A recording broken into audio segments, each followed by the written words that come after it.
Chapter 39, Jiang Ran, I'm the unfortunate one.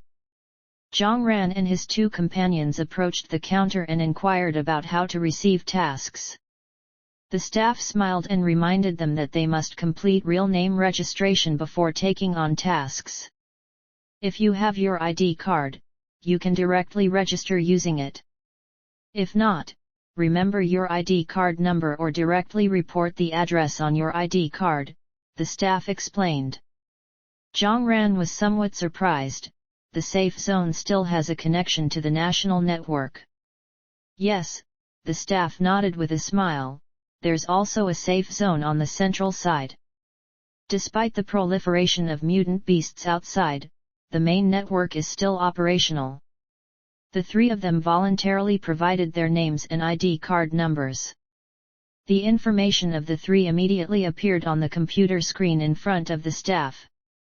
The staff then looked at Qingcheng and Qinglin in astonishment. The system indicates that the two of you are military personnel. There are privileges for military personnel in the safe zone. We have also informed your relatives. Please wait in the lobby, the staff said. Qingcheng and Qinglin were left baffled. They hadn't expected that simply providing their ID card numbers would reveal so much information. Jiang Ran also looked at the two in surprise, realizing that among this group of 5 survivors, she was the only refugee who had fallen from a high status. Qingcheng spoke, "No need, let's just register." "All right." The staff immediately processed their real name registration. They then retrieved 3 wristbands from under the counter and explained, "These are tasker wristbands. The system can track your location.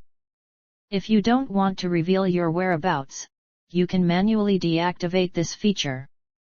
In addition to task-related functions, the wristbands also have features for taking photos, recording audio, and storage. Please note that these wristbands currently belong to the safe zone. After completing 10 C-level tasks, the wristbands will become the property of the tasker.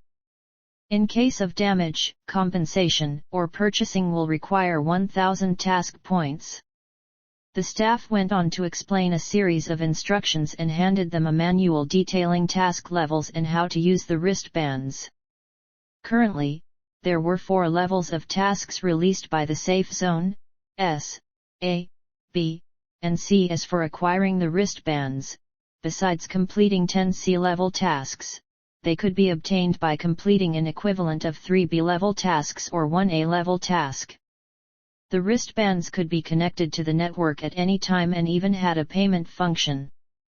To prevent the wristband's energy from running out during lengthy tasks, resulting in mission failure or delayed transmission of information back to the safe zone, the wristbands were designed to be solar-powered. No wonder the requirements were so high. Achieving this level of functionality didn't come cheap. After roughly going through the manual, Jiang Ran signed her name on the consent form and returned it to the staff.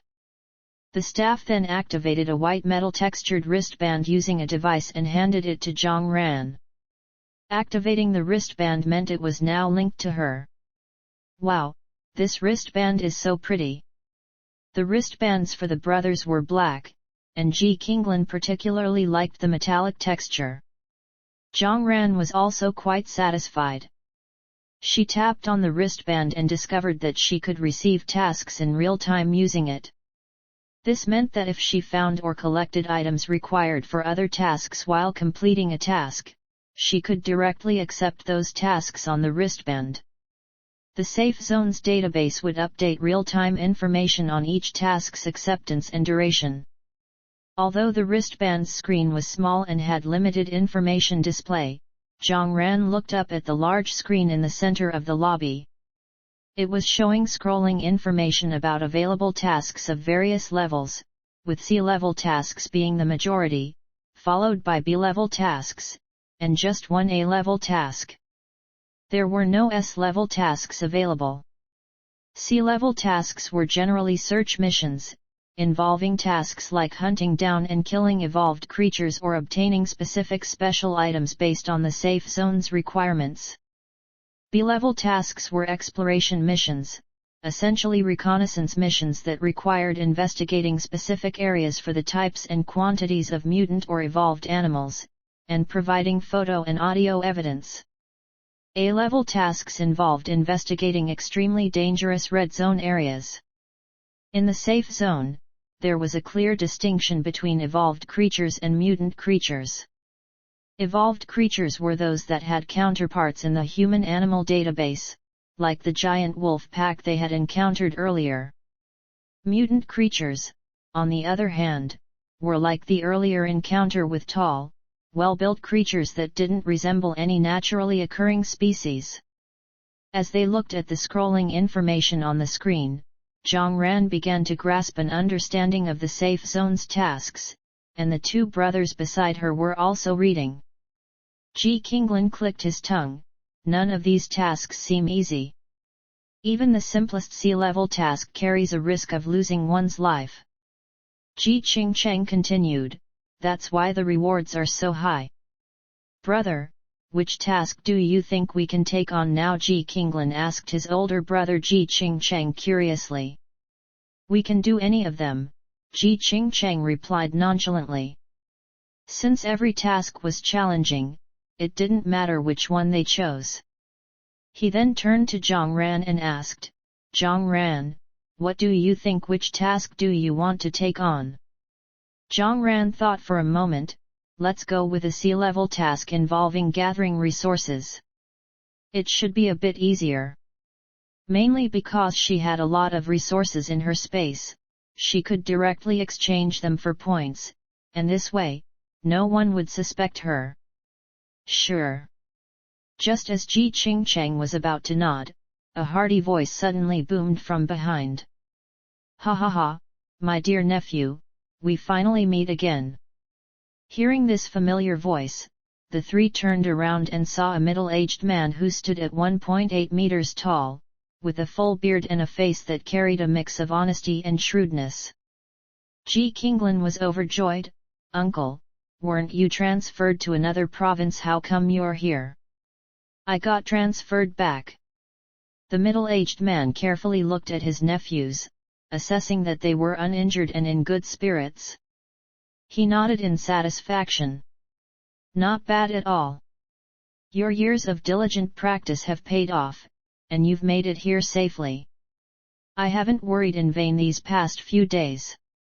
Qingcheng said calmly, thank you for your concern, uncle. After a brief exchange, the middle-aged man turned to Jiang Ran who was standing nearby. And who is this? Qingcheng introduced, Jiang Ran, a friend we met on the road. She has helped us many times. I see. Thank you, the middle-aged man said with surprise. He realized that Qingcheng was subtly reminding him not to underestimate Jiang Ran, that her capabilities were not to be taken lightly. He then introduced himself. I'm Song Yun, these two rascals' uncle. You can call me Uncle Song or simply Mr. Song. With those words, Qingcheng's brow furrowed slightly. The expression and enthusiasm in Song Yun's words sounded friendly, but there was an underlying meaning. He was testing Jiang Ran's relationship with them. If Jiang Ran called him uncle, it probably meant she was in a romantic relationship with one of them. If she wasn't in a romantic relationship, it suggested she was actively seeking to associate herself with higher status people. If she called him Mr. Song, it indicated a good relationship with them but maintained some distance, implying a potential ambition to climb higher.